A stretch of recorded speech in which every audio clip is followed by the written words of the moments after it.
तो मेरे प्यारे दोस्तों, आज जो मैं आपको कहानी सुनाने जा रही हूँ वो है गरीब का चमत्कारी चादर की। तो आइए दोस्तों कहानी देखते हैं। सूरजमुखी नाम के एक गांव में अनुराधा और प्रतीक नाम के पति पत्नी रहते थे। प्रतीक और अनुराधा बहुत ही ज्यादा गरीब थे। दोनों पति पत्नी छोटा मोटा काम करके अपने घर का गुजारा करते थे।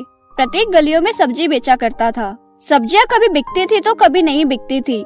वह इतने ज्यादा गरीब थे कि उनके पास बिछाने के लिए बिस्तर तक नहीं था। दोनों रात को जमीन पर ही सोया करते थे। पता नहीं हमारी गरीबी कब जाएगी। मैंने तुमसे शादी करके तुम्हें भी दुख में डाल दिया। मैं तुम्हें कोई भी सुख नहीं दे पा रहा हूँ। आप ऐसा मत सोचो, ऐसा कुछ भी नहीं है। आपका साथ है तो सब कुछ है मेरे पास। अगर तुम मेरे साथ हो तो मैं हमेशा खुश हूँ। मुझे सच में कुछ नहीं चाहिए। अरे यार, मैं तो इतना भी नहीं कमा पाता कि तुम्हारे लिए एक बिस्तर ले सकूं। तो क्या हुआ, हम धरती माँ की गोद में सोते हैं। इससे अच्छा बिस्तर और हमारे लिए क्या हो सकता है। प्रतीक बेचारा उदास हो जाता है। एक दिन जब वह सब्जी बेचने जाता है तो पूरे दिन उसकी जरा भी सब्जियां नहीं बिकती और शाम को भी बहुत तेज बारिश हो जाती है। वह अपनी सब्जी की रेडी लेकर घर आ जाता है। आज सुबह से थोड़ी सी भी सब्जी नहीं बिकी थी, ऊपर से शाम को बारिश हो गई। आज का तो मेरा पूरा दिन ही बेकार गया। कोई बात नहीं प्रतीक जी, आज शायद ईश्वर को यही मंजूर है कि हम भूखे पेट ही सो जाएं। तभी इतनी तेज बारिश हो रही है। अब बारिश के आगे तो हमारी नहीं चल सकती ना। आज भी पानी पीकर ही सो जाएंगे हम। अनुराधा, तुम इतना अच्छा कैसे सोच लेती हो? हर चीज में तुम खुशियाँ ढूंढ ही लेती हो। इसके अलावा हमारे पास कोई रास्ता भी तो नहीं है ना, और हम कुछ कर भी तो नहीं सकते। अब किसी तरह गुजारा तो करना ही पड़ेगा। प्रतीक और अनुराधा दोनों अपना सिर पकड़कर बैठ जाते हैं और सोचने लगते हैं कि क्या किया जाए। तभी अचानक से उनके दरवाजे पर एक औरत खटखट करती है। कौन है दरवाजे पर? मैं हूँ, चादर बेचने वाली।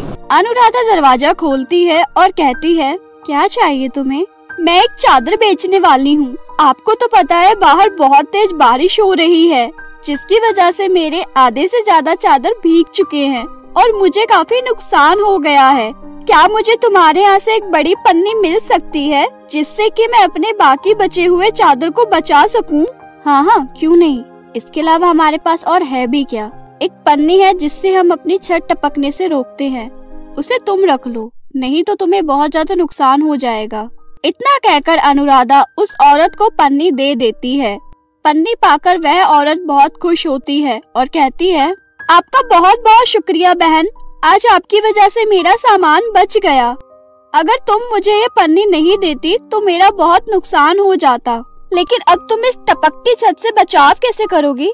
जैसे बाकी चीजों के बिना गुजारा कर रहे हैं, वैसे ही बिना इसके भी गुजारा कर ही लेंगे। लेकिन हमें खुशी है कि हम तुम्हारे किसी काम आ सके। आप दोनों पति पत्नी कितने दयालु हैं जो आपने मेरी मदद की। अभी तो फिलहाल मेरे पास आपको देने के लिए कुछ भी नहीं है, लेकिन हाँ, मेरे पास ये चादर है। इनमें से एक चादर मैं आप लोगों को देना चाहती हूँ। उस औरत की बात सुन अनुराधा का पति प्रतीक कहता है, लेकिन हम इस चादर का क्या करेंगे? हमारे पास तो बिछाने के लिए बिस्तर भी नहीं है, तो हम इस चादर को ओढ़कर क्या करेंगे? मेरे पास इसके अलावा आप लोगों को देने के लिए और कुछ भी नहीं है, और मैं आप लोगों को कुछ देना भी चाहती हूँ। कृपया कर इसे स्वीकार कर लीजिए। अगर आप इतना कह रहे हैं तो लाइए, दे दीजिए। उम्मीद करता हूँ आपको अच्छा लगेगा। उसके बाद वह औरत एक चादर प्रतीक को दे देती है और वहाँ से चली जाती है। अंदर जाने के बाद अनुराधा कहती है, कोई बात नहीं, बिस्तर नहीं तो चादर ओढ़कर तसल्ली कर लेंगे। कुछ तो मिलाना सोने के लिए। अब से अनुराधा वह चादर ओढ़कर सोने लगी थी। अनुराधा अब जो भी सोचकर वह चादर ओढ़कर सोती थी वह पूरा हो जाया करता था। यह सब देखकर वह बहुत हैरान रहती थी। एक रात जब वह चादर ओढ़कर सो रही थी, तभी उसे सपना आया कि मोहल्ले में पानी नहीं आ रहा है, जिसकी वजह से नल पर बहुत भीड़ लगी है और लोगों में लड़ाइयाँ हो रही हैं। अनुराधा जब अगले दिन सुबह उठती है, शायद आज पानी नहीं आएगा, जाकर देखती हूँ। अनुराधा बाहर जाकर देखती है तो सच में नल में पानी नहीं आ रहा था और मोहल्ले वालों की भीड़ लगी हुई थी। इतना ही नहीं, वह लोग आपस में लड़ाइयाँ भी कर रहे थे। अरे यह क्या, मैंने जो सपने में देखा था ठीक वैसा ही हो रहा है। पानी नहीं आ रहा है और लोग आपस में लड़ भी रहे हैं। यह कैसे हो सकता है? यह शायद कोई इत्तेफाक होगा। अनुराधा पूरे दिन घर का काम करके थक जाती है और रात को जल्दी सो जाती है। उसको सपना आता है कि एक छोटा बच्चा छत से गिर रहा है। अनुराधा घबराकर उठ जाती है। अरे ये मैंने कैसा सपना देखा था? वह बच्चा छत से गिर रहा था। आखिर वह बच्चा कौन है? पता नहीं आजकल मुझे ऐसे सपने क्यों आ रहे हैं। उसके बाद अनुराधा अपने काम में लग जाती है और कुछ समय बाद सामान लेने के लिए बाजार जाती है। उसे वहाँ पर एक घर की छत पर वैसा ही बच्चा नजर आता है जैसा उसने सपने में देखा था। यह देखकर अनुराधा घबरा जाती है। अरे यह तो वही बच्चा है जो मुझे सपने में दिखा था। ये कैसे हो सकता है? यह बच्चा जिसे मैं जानती तक नहीं मेरे सपने में कैसे आ गया? तभी अनुराधा देखती है कि अचानक से उस बच्चे का पैर फिसल गया और वह नीचे की ओर गिरने लगा। अनुराधा ना आओ देखती है ना ताओ और उसे पकड़ लेती है। वह बच्चा गिरने से बच जाता है और उसे चोट तक नहीं आती। सारी भीड़ अनुराधा की सूझबूझ की तारीफ करने लगती है, लेकिन अनुराधा आजकल परेशान सी रहने लगती थी। वह सारी बात अपने पति प्रतीक को बताती है। सुनिए, आजकल मेरे साथ कुछ अजीब सा हो रहा है। सोते वक्त यह चादर ओढ़कर जो भी सपना देखती हूँ, ना जाने वह कैसे सच हो जाता है। ऐसा कुछ भी नहीं होता। हो सकता है ये सब तुम्हारा भ्रम हो, लेकिन अगर फिर भी तुम्हें ऐसा लगता है तो ठीक है, आज मैं ये चादर ओढ़कर देखता हूँ। तुम भी ना जाने क्या क्या सोचती रहती हो। उस रात प्रतीक वह चादर ओढ़कर सो जाता है।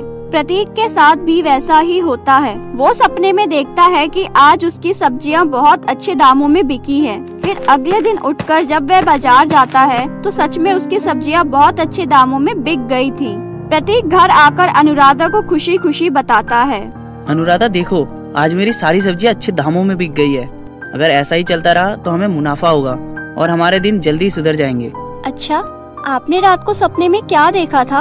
अरे हाँ, रात को तो मैंने यही सपना देखा था कि मेरी सब्जियां उचित दाम पर बिक रही है और सारी सब्जियां बिक गई है। देखा तुमने जो सपना देखा वही सच हुआ। अरे हाँ, तुम सही कह रही हो। मैंने तो यहाँ सोचा ही नहीं। सच में इस चादर में कुछ तो बात है। हाँ, इस चादर को ओढ़कर सोने के बाद जो भी सपना देखा जाता है वह सच हो जाता है। अरे इसका मतलब यह चादर चमत्कारी है। यह तो अच्छा है ना। अब हम आने वाली मुसीबतों का पहले से ही पता लगा सकेंगे और उसका निवारण भी कर सकेंगे। अब प्रतीक और अनुराधा आने वाली परेशानियों को पहले ही भाप जाते थे और मुसीबत बढ़ने से पहले ही उसे ठीक कर देते थे। गांव के सभी लोग उनकी तारीफ करने लगे। धीरे धीरे अनुराधा और प्रतीक प्रसिद्ध हो गए क्योंकि वह गांव वालों की भी खूब मदद करते थे।